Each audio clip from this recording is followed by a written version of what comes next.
All right, so been making a little progress. I got 3 acres here. Gonna try to clear about 2 of them.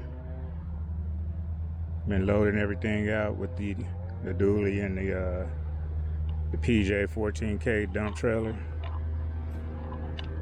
So as far as getting everything removed, I'm about 50% done. Then got a few more trees over there I want to remove. But it's going good.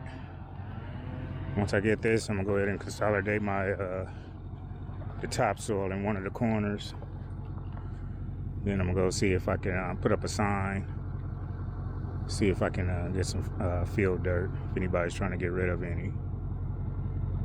But yeah, been doing it myself. Everything's going all right. All right.